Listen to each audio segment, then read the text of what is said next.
O objetivo deste vídeo é proporcionar uma visão global de como se faz, como se projeta uma transmissão por correias trapezoidais, utilizando o catálogo do fabricante Gates. Este fabricante tem diversos tipos de correias trapezoidais que podem ser visualizadas aqui logo nesta segunda página. Na página 3 temos o índice deste catálogo. Assim como podem ver, nesta primeira secção têm toda a gama de correias que este fabricante possui, com as suas respectivas características. De referir que aquelas que nós vamos usar são as do tipo iPower, que pode ser MN ou iPower normais. Na secção 2 temos a listagem de todos os tamanhos para todos os tipos de correias trapezoidais. Portanto, é aqui que depois teremos que normalizar o comprimento da correia. Na secção 3 é onde se faz o projeto da transmissão. É aqui no Drive Design, onde teremos que consultar todas as tabelas, os gráficos, as figuras, de modo a fazer o projeto da transmissão. Portanto, esta é a parte, digamos, fundamental, principal deste catálogo. Na secção 4 temos é dedicada ao tensionamento, ou seja, como colocar em tensão a correia trapezoidal. Na secção 5 temos todos os dados relativos às polias que nós vamos usar na transmissão para todos os tipos de correias. Na secção 6 temos mais um conjunto de tabelas, onde para cada tipo de correia, onde também teremos necessidade de ir à procura de alguns fatores, alguns coeficientes, para poder fazer o nosso projeto da transmissão. Depois, na secção 7, temos mais algumas informações. Temos, inclusive, também um exemplo de projeto de uma transmissão e, enfim, literatura da Gates, etc. Endereços, etc. Aqui começa então a descrição das características principais de cada tipo de correia trapezoidal da Gates. Portanto, esta transmissão, estas transmissões são descritas tipo a tipo. Portanto, começamos na Quad Power 2, depois passa para a Super HC, etc. Com, por exemplo, as dimensões da secção trapezoidal da correia. Depois passamos para as iPower, que são as tais que nós vamos utilizar principalmente. Depois, mais tipos. Aqui começa a secção 2.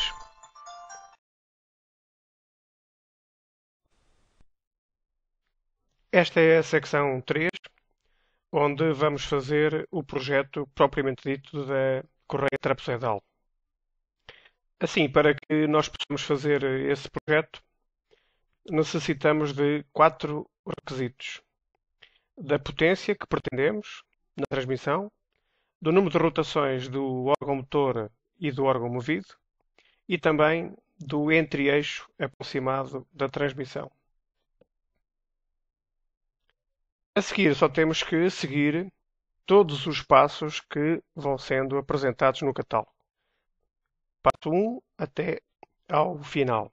E fazer aquilo que é pedido em cada um destes passos. Portanto, aquilo que temos que fazer é seguir passo a passo aquilo que é indicado neste catálogo. Neste primeiro passo, neste Step 1, temos que impor uma determinada vida para a nossa transmissão. A seguir temos uma tabela, que já iremos ver qual é a sua utilidade, e depois na página seguinte temos o Step 2, ou seja, aqui vamos determinar a potência de projeto, ou seja, vamos corrigir a nossa potência que pretendemos aplicar na transmissão por um coeficiente, um fator, um designado fator de serviço, service factor. Portanto, multiplicamos esse service factor pela potência e obtemos a potência de projeto que iremos sempre utilizar neste cálculo. Este fator de serviço é determinado a partir da tabela número 1, que já foi passada anteriormente. Ou seja, aqui temos a tabela número 1. Esta tabela número 1 do fator de serviço, onde nós determinamos o fator de serviço, é uma tabela onde estão as máquinas que nós vamos usar. Nestas duas colunas, os tipos de máquina motora, driver. Nesta coluna aqui, os diferentes tipos de máquinas movidas, driven machine. Portanto, só temos que intersetar a nossa máquina motora, se é um motor elétrico de corrente alternada, se é um motor elétrico de corrente contínua, se é um motor de combustão. Portanto, só temos que intersetar a nossa máquina motora com o tipo de máquina movida que vamos utilizar e, em função do tipo de serviço, portanto, se é um serviço intermitente, se é um serviço normal de trabalho da nossa transmissão, ou se é um serviço contínuo, portanto, se a transmissão trabalha mais do que 16 horas por dia. Portanto, em função disto, intersetamos e obtemos um determinado fator de serviço. Este fator de serviço, como nós podemos ver, tem que ser sempre maior ou igual a 1. Pode ir desde 1 até 1,8. Este fator de serviço depois vai ser multiplicado pela potência a transmitir e obtemos a potência de projeto. De reparar que esta coluna das máquinas movidas vai aumentando de exigência no trabalho. Portanto, temos aqui nesta primeira linha as máquinas com trabalho com funcionamento mais uniforme e depois, nesta última, aquelas que têm mais implicações ao nível de altas cargas, vibrações, portanto, com trabalhos muito mais exigentes. Portanto, o passo 2, determinação da potência de projeto. Multiplicamos o fator de serviço determinado pela potência dada, pela potência a transmitir, pela potência da transmissão e obtemos a potência de projeto. Passo 3. Temos que selecionar a secção transversal da correia trapezoidal. Para isso vamos ter que consultar os gráficos, os ábacos das figuras seguintes. Tabela número 2. Portanto, consoante o tipo de correia trapezoidal, assim nós temos que utilizar este gráfico, ou este ábaco, ou ainda os da tabela 3 e 4. Portanto, aqui tem a ver com o tipo de correia trapezoidal que nós escolhemos. No caso das correias high power, que nós vamos utilizar, o gráfico a utilizar é este aqui. Portanto, neste gráfico, em abscissas, entramos com a potência de projeto que calculamos no ponto 2 e em ordenadas entramos com o número de rotações do veio mais rápido. Intersetamos estes dois dados e obtemos um ponto numa destas bandas, pode calhar nesta zona, isto será uma correia high power de secção Z. Aqui teremos uma correia power de secção A, B, C e D. Portanto, consoante estas características, assim nós vamos ter uma determinada secção transversal para a nossa correia. Na página seguinte temos então as outras tabelas para os outros tipos de correias trapezoidais. Depois aparecem mais tabelas, a tabela 5 e a tabela 6. Estas duas páginas são também a continuação da tabela 5 e da tabela 6. E nós temos aqui o Step 4. Neste Step 4 nós vamos determinar a relação de transmissão da nossa transmissão. Esta relação de transmissão, ou esta razão de transmissão, é calculada a partir da razão entre o número de rotações do veio mais rápido a dividir pelo número de rotações do veio mais lento. Portanto, obtemos um valor para a relação de transmissão maior ou igual que 1. No step 5, no passo 5, vamos determinar o diâmetro das polias. Este diâmetro das polias tem que ser sempre um diâmetro normalizado. Isto quer dizer que o diâmetro escolhido tem de constar da tabela número 5. Tabela número 5 que aparece na página anterior. Aqui está. Portanto, aqui nós temos a relação de todos os diâmetros normalizados para todos os tipos de secções das correias. Portanto, nós temos que escolher um destes diâmetros normalizados. No ponto 6, no passo 6, vamos começar por determinar a velocidade da correia, aplicando esta fórmula número 2. Portanto, multiplicando o diâmetro pelo número de rotações da respectiva polia e dividindo por este fator. Temos que ter muita atenção porque esta velocidade não pode nunca exceder os 30 metros por segundo. Porque a partir daí é necessário escolhermos polias com polias dinamicamente balanceadas, portanto, por causa das vibrações, portanto, polias especiais. Portanto, aqui, neste passo, normalmente nunca ultrapassamos os 30 metros por segundo de velocidade. Portanto, aquilo que temos que fazer é começar por escolher um diâmetro mínimo para a polia, ou melhor, um diâmetro para a polia mais pequena, verificar se não excede os 30 metros por segundo, e a partir daí, e de acordo com o que está aqui no ponto B, ir à tabela número 6, que é a tabela na página anterior, e intersetar o diâmetro escolhido, o diâmetro da polia pequena, aqui nesta coluna, com a razão de transmissão já calculada anteriormente e subir até ao topo, na linha, e ler qual é que é o diâmetro da outra polia, de modo a termos a razão de transmissão pretendida. Muito importante, aquilo que está aqui referido no ponto D. A transmissão deve ser sempre otimizada para que nós tenhamos uma velocidade entre 20 e 30 metros por segundo. Portanto, nós devemos escolher uma transmissão, um diâmetro nas polias, de modo que a velocidade da correia esteja compreendida entre 20 e 30 metros por segundo. Portanto, deve ser o maior, devemos escolher o diâmetro maior possível para a nossa transmissão.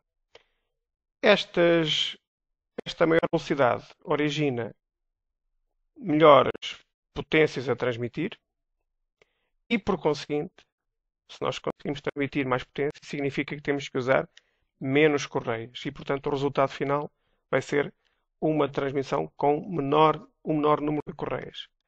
Para além disso, também origina menores esforços transmitidos aos veios e, por conseguinte, otimizamos também a transmissão desse ponto de vista dos esforços transmitidos aos veios e, portanto, permite-nos utilizar veios com diâmetros mais pequenos.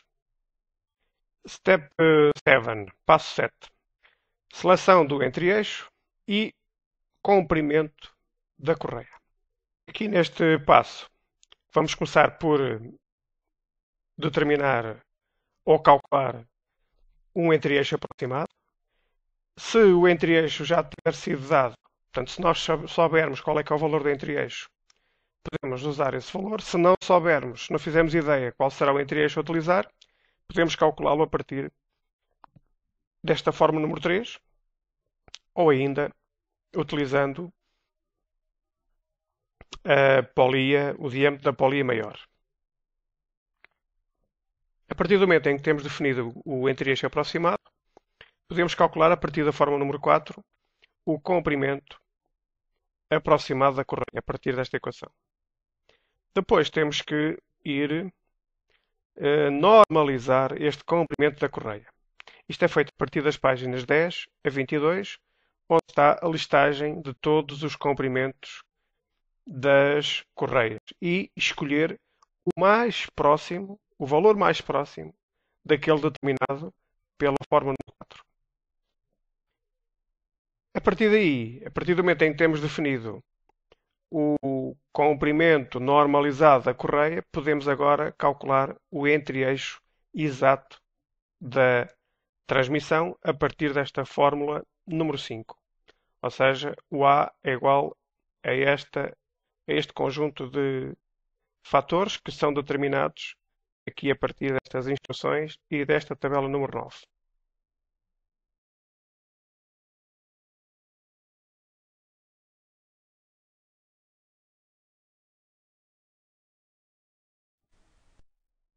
No passo 8 vamos determinar o número de correias para a nossa transmissão. Para a determinação do número de correias que teremos que usar, temos que seguir estes passos que estão aqui referidos neste ponto 8, neste passo 8. A, B, C, D, E, F e G, onde finalmente obteremos o número de correios necessário. Todos estes pontos vão ser determinados, todos estes parâmetros vão ser determinados a partir das páginas 48 a 89, dependendo do tipo de correia e da secção da nossa transmissão. No ponto A, vamos determinar a potência básica em kilowatts. No ponto B, vamos determinar a potência adicional devido à relação de transmissão. O ponto C dá-nos a potência adicional devido à vida da correia. No ponto D, vamos determinar o fator de correção do arco de contacto, G. No ponto E, vamos determinar o fator de correção do comprimento da correia, CL. Finalmente, no ponto F, vamos aplicar esta equação, onde determinamos a potência líquida por correia e, finalmente, no ponto G, vamos dividir a potência de projeto pela potência líquida e vai-nos dar um valor que será o que vai corresponder ao nosso número de correias. Este número de correias será o número inteiro imediatamente acima deste valor calculado nesta equação. Se der, por exemplo, 2,3, teremos que utilizar 3 correias para a nossa transmissão. Vamos agora passar para, então, um pequeno exemplo dentro destas páginas 48 e 89 para ver como é que em cada página determinamos cada um, ou para cada secção, como é que determinamos cada um destes fatores A, B, C, G e CL. Todos eles são determinados a partir destas páginas 48 a 89. Para as correias iPower, nós iremos utilizar a página a consultar é a partir da página, como nós poderemos ver aqui, 68. Portanto, a partir da página 68 nós temos todos os dados relativos às correias iPower. Depois temos que ver qual é que é a nossa secção. Se é Z, se é A, se é B, etc, etc. Então, por exemplo, para a secção Z, esta primeira página permite-nos determinar a potência básica, ou seja, permite-nos determinar o fator A. Para isso, precisamos conhecer o diâmetro da polia mais pequena, que terá que ser um valor compreendido entre 40 e 106, e o número de rotações do veio mais rápido, que corresponde à polia mais pequena. Portanto, interceptando estes dois valores, diante da polia, número de rotações do veio mais rápido, obtemos o parâmetro a potência básica. Ainda nesta página, podemos calcular, aqui no fundo da página, a potência adicional devido à vida da correia. Em função da vida pretendida, se é 25.000 horas, se é 12.000 horas ou se é 6.000 horas, assim nós determinamos o fator C deste modo. Na página seguinte, corresponde ainda à secção Z, e agora aqui determinamos a potência adicional devido à razão de transmissão, é o parâmetro B, onde tem que ser considerada nesta primeira linha a razão de transmissão da nossa transmissão. Interceptamos esta razão de transmissão com o número de rotações do faster shaft, do veio mais rápido. Interceptando estes dois pontos, obtemos a potência adicional devido à correia, devido à razão de transmissão por kilowatt, em kilowatt. Este é o parâmetro B. O fator de correção do arco de contacto G é determinado aqui, portanto, aplicando esta equação, D menos D sobre A, em que A é o entre-eixo, dá-nos aqui um valor. Podemos logo determinar o arco de contacto da polia mais pequena, em graus, e também o fator G. Sempre que não haja valores exatos, deve-se fazer uma interpolação. Finalmente, aqui determinamos o fator de correção devido ao comprimento da correia, CL.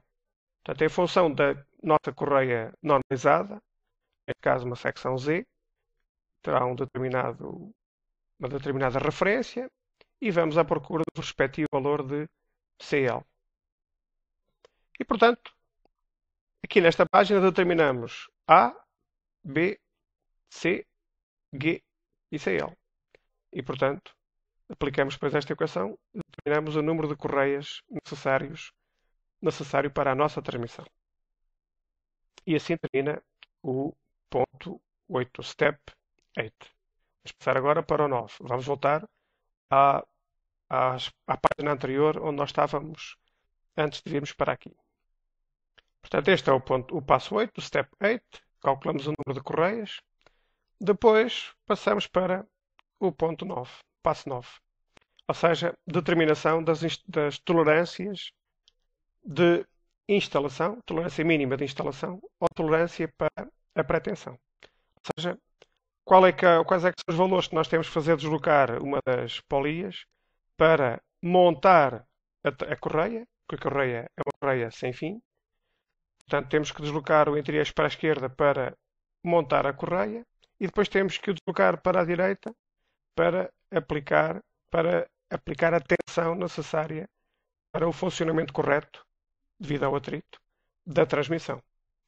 Estas são as tolerâncias e são obtidas a partir da da tabela número 11, na página seguinte. Ora, cá está, tabela número 11.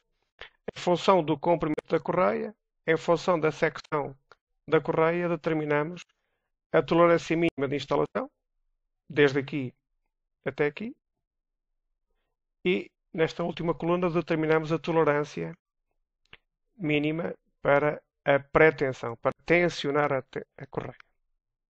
O passo 10 aparece agora aqui na parte de tensionamento. O passo 10, o step 10, corresponde à determinação da tensão estática que nós temos que impor para que haja um funcionamento correto da transmissão. Esta tensão estática é determinada a partir desta fórmula número 6. Fórmula número 6 e com estas variáveis. Portanto, só temos que procurar cada um destes valores, fazer o respectivo cálculo para obtermos o valor da tensão estática em newtons por correia. Este é o valor que nós obtemos da pré-tensão por correia. Para a nossa unidade curricular, em termos de projeto de transmissão, terminamos aqui no passo 10, embora haja mais alguns passos que permitem, por exemplo, a determinação das forças de flexão, mas que nós não iremos abordar.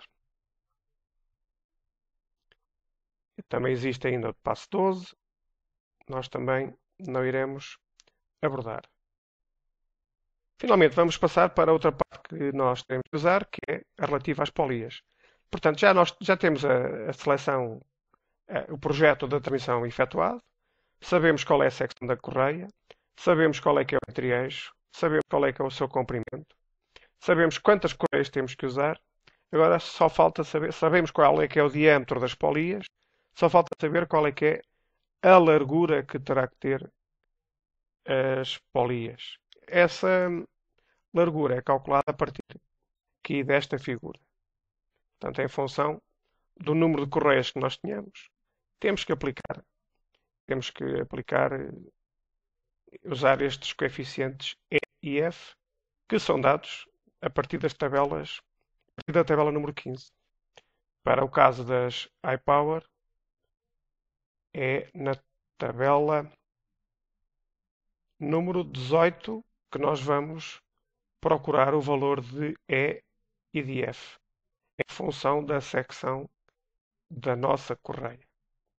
Portanto, depois só temos que ver quantas correias é que temos e fazer os respectivos cálculos, atendendo a que